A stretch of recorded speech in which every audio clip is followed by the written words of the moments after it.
I start from one premise. There's no such thing as a good or evil individual. There's just an individual. And everybody is going to come in with a different view. I mean, I have people that think, well, Donald Trump's an evil person. No, Donald Trump's our savior. I mean, I see polarities all over the place. I, I've known Donald for 30 years, so I know he's got both sides. I don't judge him one side or the other. I see both sides of the guy. But what's interesting is people want to polarize it and put a label on it and want you to then agree with them. If not, you're the out group bias. And if you're like them, then you're in group bias. And so I don't start there. I start with the idea that they're an individual, which means undivided. They're not a person, which is a persona mask, an imposter. They're an undivided being. And I basically assist them in finding the side that they're ignoring to take their ignorance back into the truth about the individual. And so I've had the opportunity to work with all kinds of people. Welcome to the Global Affair podcast, brought to you by Love Out Loud, the world's largest love-based movement, actualizing a civilization of love by 2030. My name's Nicole Gibson, and join me and some of the world's brightest minds as we bring some of the most important and controversial conversations of our time into a space of unity. It's important to know that as your host, this isn't about my personal opinion or bias, but rather an opportunity to listen with love, honesty, curiosity, and reveal the true universal experience us humans have amongst the differences. So if you love the show, please let us know by giving us a rating and tell us how to make this conversation easier for other people to jump into as well. And with that, let's get it. Dr. John Demartini, I have been reeling for this interview. The biology of perception is truly one of my favorite conversations to have. And after digesting a huge amount of your content, especially today, I'm just very excited to learn from you and to share this very potent message, I think, with our community of entrepreneurial innovators that are very passionate about health, very passionate about living their best life. And most of them, I would say, are familiar enough with your work, but for the sake of those that maybe aren't, I'd love to just hear in your words your mission and legacy that you're leaving on the planet. Well, since I was 17, I've had a dream to travel the world and teach. Mission accomplished. Yeah, I'm 70 this year, so I guess I'm useless everywhere else. That's about all I'm pretty good at. And I spent the last 52 years almost dedicated to researching, writing, traveling, and teaching. And anything to do with maximizing human awareness and empowering the 7 areas of life and, doing something extraordinary, the evolvement of our consciousness, you might say. That's my love. So I just do that every day, 7 days a week. I love just understanding your journey more and more today. You didn't read your first book until you were 18 years old. And since then, you've read over 30,000. And you've discovered that your strength is to pull, information from all of these places that you've learned from and to summarize that and make that readily available for people. That is a massive transformation, albeit still happened earlier in life. What was that emotional transformation like for you? Because I know you've spoken a lot about the practicalities of that transformation, but what was that emotional journey for you like to go from where you were to kind of this determination that you found that allowed you to pursue this mission that you've been on ever since? Well, I had a speech impediment as a child. I had to go to a speech pathologist when I was about a year and a half old to 4. And then I was told in first grade I'd never read, write, or communicate. So I guess I specialize in that today because of it. But it was such a small, incremental, step-by-step process. I mean, when I first started to learn to read, I went to a dictionary and I started to read 30 words a day. And I wrote the words 20 times. I wrote the definitions 20 times. I wrote a sentence with those words 20 times and the pronunciation. And I memorized 30 words a day. My mom used to test me on them to grow my vocabulary. And over a 2-year period, I had 20,000 words that I wouldn't have had if I hadn't have done that. Hmm. And that allowed me to start accelerating and learning it.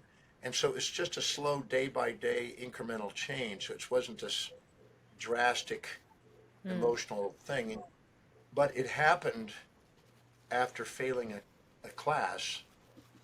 Everybody in the class got 75 and above, and I got a 27. I Hmm. tried to take a class in school and I just failed. And that was the determining factor, and something my mom had said, uh, that no matter what I do in my life, she's going to love me. That really catalyzed me to want to go and overcome the learning process. And now I've just been a voracious reader ever since. So once I learned I could, I guess I never put that down. I've just been doing that every day. And I love learning. I love sharing. And I can't think of anything else I'd rather be doing. So I do it every day. And if Yeah. you do it a little bit every day, it's not like people think it's like some significant thing, but it's just a little bit every day. It just adds up after a while. Hmm. This moment where your mum, was it a specific moment where she communicated to you, hey, you know what, no matter what happens, there's going to be unconditional love here? I think that Yeah, what she that's so what extremely she, powerful. what yeah, what she said was, I came home and I was curled up in a fetal position on the living room floor in a sunken living room underneath this little Bible stand. Don't know why I chose that spot, but I just was laying there curled up and really having a moment that, because the dream that I had when I was 17 to travel the world and teach was shattered by this 27 on a test. And I thought, And wow, how old I were was you really humiliated at that time? right at 18. And 18. Okay. I, I, uh, I thought there's no way. I just kept hearing my first grade teacher, I'm afraid your son will never be able to read or write or communicate effectively.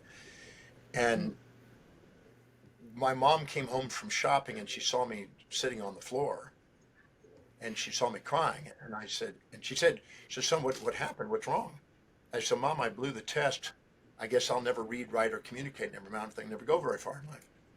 And she just paused and she finally put her hand on my shoulder and she said, son, whether you travel the world and become a teacher and travel the world like you dream, whether you go back to Hawaii and ride giant waves as a surfer like you've done, or you return to the streets and panhandle as a bum, which you've done. I just want to let you know that your father and I are going to love you no matter what you decide to do. And when she said that, my hand went into a fist and I looked up and I saw a vision of me standing on a balcony, um, in front of about 1 million people. And this picture, which I have, somebody's painted it from Melbourne, Australia, actually. Oh wow. They painted they That painted this moment. picture after a talk that I did. If I can find it, I'll show it to you because it was an amazing painting this guy had done, and he Absolutely. captured what I saw. Let me see if I can dig it out of here. And this was just from listening to you tell this story. He depicted it. I was telling the story, and he came up to me afterwards, and he asked if he could paint the vision that I had. And he did, and he painted this thing. It's a 5 by 4 foot painting, and he sent it to Wow. Houston framed. Oh wow. How incredible. And this And the is like painting, pretty much verbatim what you had seen? this is exactly the only thing that's different is that instead of me being a teenager at the time, looking out at this, he painted me in it Mm. on the balcony Right. because Those are the I'm looking perspective. from my eyes. Yeah, he Yeah. put me on the balcony. And then Mm. but there was an iconic building from every major city around the world. So all major cities had an iconic building in the background. Hmm. So it's not one city, it's just iconic. And the In name your of the actual painting is, vision? yeah, in my vision, I saw the world. And Wow. I didn't know all the buildings, but I just saw myself going the world. He painted all these Okay. iconic buildings in it. Wow. And he called the painting A Man on a Mission with a Vision and a Message. And there's a How new cool. movie that's coming out in a few weeks that, we're premiering in London called The Breakthrough Movie, which has Mm. some of this story in it that they've done. And so it's very inspiring. And that painting's in it, in that movie. very inspiring to hold that dream. And when I failed and my mom said that, I saw that vision again. And then I Wow. made a statement to myself, I'm going to master this thing called reading, studying. I'm going to master this thing called teaching and philosophy. And I'm going to do whatever it takes. I'm going to travel whatever distance. I'm going to pay whatever price to give my service of love across this planet. I'm not going to let any human being stop me, not even myself. And I had this determination, no turning back moment. Mm. There was no, there's no way I wasn't going to move forward. And I got up and I hugged my mom and I thanked her and I went in my room and that's when I started memorizing 30 words a day. And my life changed. Mm. I went from the bottom of the class to the top of the class within a relatively short period of time. Because if you grow your vocabulary 30 words a day, you start picking up and you can start understanding words and it Yeah. was a slow process. And I just then shortly after, just months later, my mom said, "What do you want for your birthday?" I was turning 19, and I said, "I want the greatest teachings on the face of the earth by the greatest minds who ever lived from around the world." And she said, "You sure you don't want a T-shirt?" I said, "No, I don't want a T-shirt. I want knowledge." And she Mm. said, "Well, let me see what I can do." And she contacted her brother, Uncle Ralph, I called him, who lived in another city, and he was a professor at MIT. And as a gift, he sent on a flatbed truck two 6 by 6 by 6 foot wooden crates of books Wow. of all different types. And I took a crowbar and opened up these things. They put it on the ground from this flatbed truck, and I opened up it with a crowbar and took all these books in my room and went to work. And I started reading, every hour that was available. I slept about 4 hours a day for many, many years. And so 20 hours a day, if I wasn't going to class, I was reading. Wow. And I was in heaven because now I had books. And some of the books that I read had such an impact on my life. Godfrey Mm. Wilhelm Leibniz, the Discourse on Metaphysics and Monadology and Theodicy, and Paul Dirac, his Principles of Quantum Mechanics, and many books. I just started devouring with the help of dictionaries and mathematical symbol dictionaries, all kind of things. And I just started to go to work. And anything that might give me insight on how to maximize human awareness and potential, I was interested in. And finding the hidden order in the apparent chaos of life, that was my real focus because I Mm. really believe that there was a hidden Intelligent. order behind the chaos. Yeah, it's that's a very shared sentiment. There's a divinity and a sequencing and everything. And I'm curious, having now found yourself in a place where you couldn't get enough books, 20 hours a day. That's an insane amount of dedication to anything, right? How did you then relate to the difficulties that you had struggled, previously? How had you come to understand that once upon a time dyslexia, the things that you were struggling with were in the way of being able to, access these abilities that you clearly then possessed? Well, I believed what my teacher said when I was 7 Mm. that I had learning problems. And Yeah. then after I met Paul Bragg that night when I was 17, um, I started to think, well, maybe I could transcend that. Maybe I could break through that. Mm-hmm. And when I failed that test, I thought, well, maybe I can't. But when my Mm. mom said what she said, I thought, well, I'm going to try it far harder. Yeah. And then when I tried and I was making progress, uh, I was amazed at what you can do if you set your mind to something. There was no option. There was Mm. no backup. Well, if I can't, I can always go surfing. I just made a decision that I was going to whatever what didn't matter what it's going to take. I'm going to learn words and I'm going to Mm. learn how to understand to read. And I just wanted to read. I started reading. I read starting at age 18, almost 19. I started reading encyclopedias, and Mm. I remember I read Lands and People, and I read Popular Science Encyclopedia, and I read all the encyclopedias. Britannica came out. I mean, I got access to Britannica, Americana, and I just sat and read page by page through encyclopedias, 8 complete sets of encyclopedias, in addition to all these books, just to grow my vocabulary. Mm. I wanted to, I didn't want to be at the bottom of the class. I wanted to be at least as caught up as everybody else. So I just wanted to learn. Then I realized that if I organize my knowledge, I'll retain it more. And if I teach it to somebody, I'll teach it. So I'll tend to retain it. So I started teaching at age 18. And Mm. it started out with one lady, then another guy, and then another guy, and then about 17 people in a class. And by the time I was 19, I got all those books from my uncle. I was already teaching it in my own little classes at the library and at the college. And by the time I was 20, 21, I was doing classes every day under the trees, outdoors, or in the cafeteria if it rained, every day to 100, 125, 150 people. Sometimes 400 people would gather. Mm. And I used that as an incentive to make sure I had something new and presentable every day. So I would devour information and then I would present things. And I've never stopped. I read every day and I teach every day. Still do it.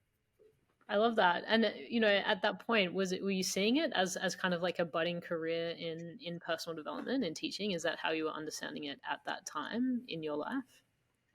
When I was 18, um, Paul Bragg mentioned the word universal laws.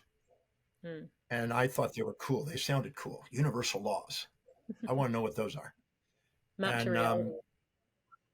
yeah, so I went to a dictionary and I said, what exactly is a universal law? Well, what does universal mean? Mm. First, to look that up. What's a law mean? I didn't put that together. And I finally came across natural laws of the universe that Aristotle mentioned. Mm. And that led me to what was called the logos, which Hmm. was the reason and plan in the universe, you might say, the, the word of the universe. And then that made it branch into ologies, which are subsets of the logos, all Hmm. the disciplines these days. So I made a list of every discipline and study that you could study. And then I made a commitment. I figured that an average PhD would read about 100 books by the time they'd start to finish in all the Mm. classes. So I made a commitment to read 100 books in every ology. And the purpose of that was to try to find the most universal principle that applied in each ology that I could build a foundation of knowledge on.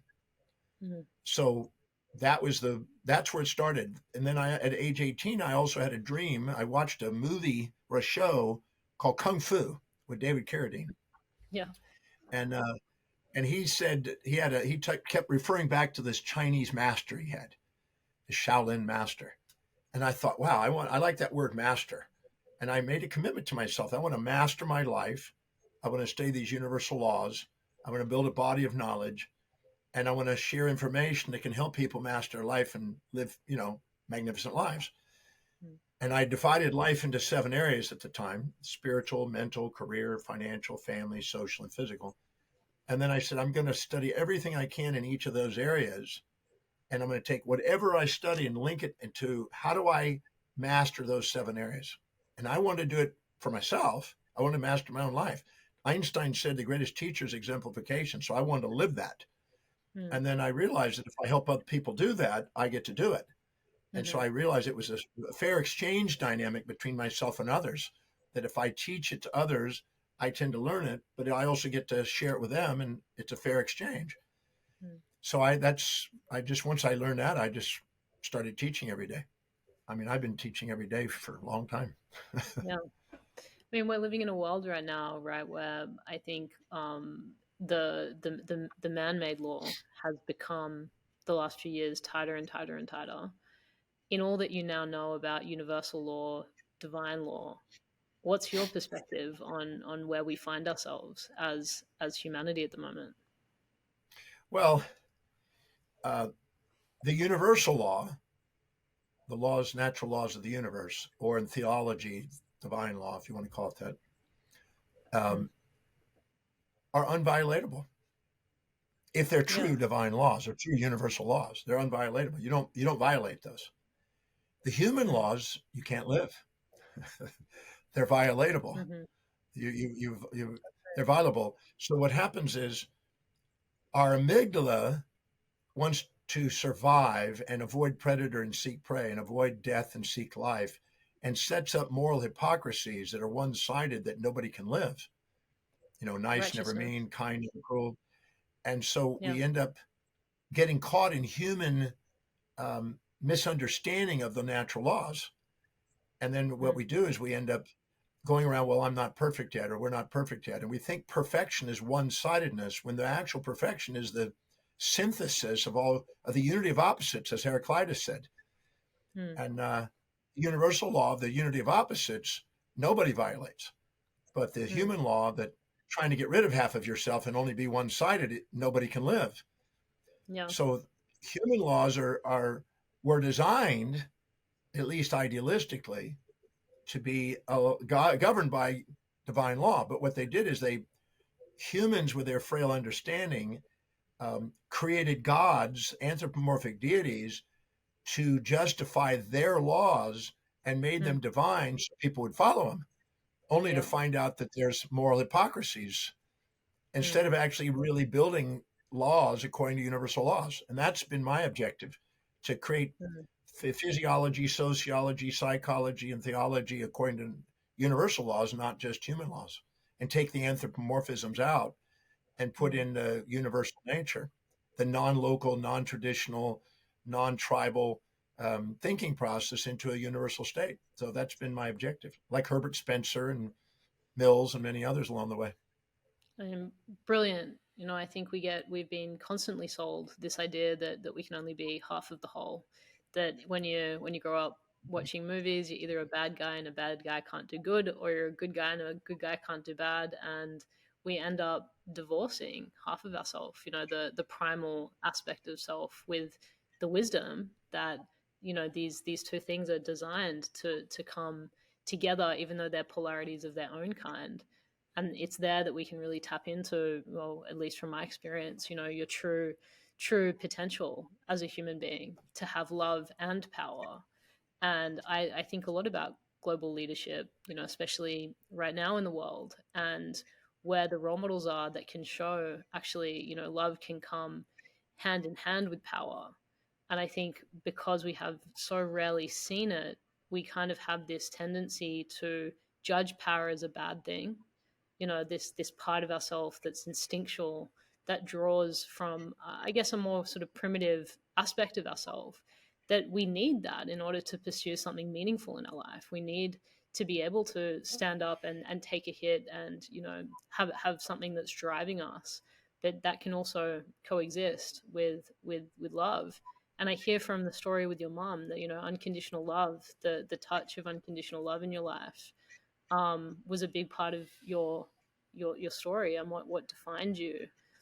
I'd love you to just speak to these kind of ideas, and how someone might, come to a place where they're beginning to reconcile themselves again, balance these opposites, which are actually just, spectrums of the same thing, to find more harmony in their life. Well, I think you just nailed it. You said it. I don't. From your I perspective, think, your perspective, I haven't read 30,000 books on it though. yeah, um, we get trapped in these moral hypocrisies, Mm, these monopoles, in search of the monopole, mm, instead of embracing the whole, embracing ourselves. I went to the Oxford Dictionary when I was, oh, this is 40 years ago now. Um, so I would have been about 30. mm, And I went to the Oxford Dictionary. It's the largest dictionary I could find, that little thin, small print little dictionary, but massive big dictionary. And I went through line by line and word by word and identified, because I loved reading dictionaries anyway. And I went through, and anytime I found a human behavioral trait, kind, cruel, nice, mean, positive, negative, or a label that we put on humans, mm, I underlined it. Out to the side, in the little margin out there, I wrote mm, down the initials of somebody I knew who displayed that trait to the fullest. Who is the mm, most extreme example of that I knew? And I mm, wrote their initials. And then I stopped methodically, and this is a neurosis of mine. I stopped out there and I said, okay, John, go to a moment where and when you perceive yourself displaying or demonstrating the same specific trait, action, or inaction, mm. um, until you can see that you do this quantitatively and qualitatively equal to this person that you think is the most extreme. Because I realized that when I That pointed you're my finger, perceiving yourself pardon me, ultimately. with the awareness that ultimately we can only perceive ourselves. Yeah, it was a reflection. So Yeah. I realized that I was projecting my label, and I Mm, noticed something. And this is something that was written about in many texts, even in the New Testament religious mm, texts. It said that beware of judging somebody, for you do the same thing. yeah. Three So I pointing found back. that to be true. Yeah, the three pointing back. So I found out that whenever I was resenting somebody or I saw a trait I resented, it Mm, was representing a part of myself that I was ashamed of because I had yeah. bought into the moral hypocrisy and was trying to Mm, repress that and dissociate from it and create a pride to cover it up and then project that onto others that reminded me of it. And I did the same thing for mm, things I admired. And I realized it was all me, that I had every one of those traits. I found 4,628 individual traits inside me. Now, that's a pretty neurotic thing to do. But I found out that any trait that you don't own is a trait that mm, people run your life with. yeah. And so fulfillment is owning all the traits, and Mm, emptiness is judging and denying the traits in yourself. And mm, that's what Plato said at all learning is recollecting. It's recollecting the parts you've disowned and yeah. honoring the presence and the necessity and the essentialness of all the parts. And so if any of those parts were not, wise to have, they would have gone extinct, but they're in human Mm, behavior for a reason. And we have not always discovered it because we've distorted our reality with a moral hypocrisy about how we're supposed to be, written by the oppressor over the oppressed in society that has been wounded by something, protecting themselves with their own wounds. And we call that moralities and traditions and mm, conventions in society. And it's usually when we're wounded or mm, frightened or challenged that we collectively join together and set up these rules. So you can see that the wounds of society and the individuals drive these moral hypocrisies and these idealisms and ideologues. There are politicians or religious leaders that like to promote those, but they're basically, mm, as a priest says, if you go online and and type in "priest says no hell" on a video and hit videos, you'll find a scholarly Catholic priest that mentions that these were set up to control the masses and to keep them feeling guilty, so they were easy to control. And we mm, we do that. And so the question is any area of your life you don't empower, other people overpower. And the real power doesn't come from, this aggressive domination and autocracy and that. It comes from love. That's the real mm, power. It comes from having sustainable, fair exchange with other people, doing something you love and helping them fulfill what they would love in life. That's where real mm, power is, because that's where you maximize relationships. That's where you maximize business transactions and economic transactions. That's when your health is maximized. Your brain has no noise and it's clear. So mm, real power is not oppression over the oppressed. It's the integration of owning the parts and realizing there was nothing but love, all else was an illusion. mm. It's I just want to round of applause that because I think it's such a potent message right now. And even in my own journey, the fifth principle in the last book that I wrote is what we're trying to control controls us. And it was an exploration of power and kind of the power dynamics that we find ourselves in and what creates power imbalance and how that then starts to rule our life. And really, love is the liberation when we understand that loving ourselves and loving another person is an integration of both the light and the dark, the good and the bad, the things that we adore and the things that we resent. Until you can earnestly say that about the people you say you're loving, there's really an absence of love, No, it's in it's a, it's in those people. hypocrisy. Yeah. It's a hypocrisy. As I just did a presentation a couple weeks, 3 weeks ago, maybe, on the illusions of lightness and darkness. Mm, you know, yeah. we say we got to get rid of our shadow or something like that. Our shadow is just as light as the shadow. I mean, these are the Yeah. illusions we have. Mm, When somebody's nice to somebody, people say, well, be nice to the person. Okay, so yeah. you're nice to them and you go and do things for them. Well, then you rob them of accountability, responsibility, dignity, and productivity, and you rob them of incentive, and then you end up, That's it. making them dependent on you and obligated to you. And you go, well, that's got some downsides. And then you're Yeah. tough on them and you're really mean to them, and you say, figure it out yourself. and you think you're doing that, and then you're making them independent and creative and entrepreneur like and more capable and precociously independent, and then maybe that's nice. So these are murky. The idea of a false causalities and false attribution biases that we promote onto people based on our own moral hypocrisies trap us. And you just said it perfectly. When you whatever you try to control out there, which you're basically frightened of, is what controls your life because you're Mm, trying to escape that which is yeah. inescapable. The Buddha says the And it will desire show for up that which everywhere. is yeah, the desire to seek that which is unavailable and try to avoid that which is unavoidable is the source of human suffering. And as you know, that Mm, Jung said that what you try to run away from, you keep running into. So I'm a firm yeah. believer in embracing the whole. Now, does that Mm. mean that I sometimes don't have skewed, subjectively biased interpretations of my reality and have to learn again? Hell yeah. But that's the journey. I really would love to get into in just a moment, how we can start to identify these unintegrated perceptions. And I especially love your thoughts on, I have a strong background in mental health innovation. It's a big area of passion.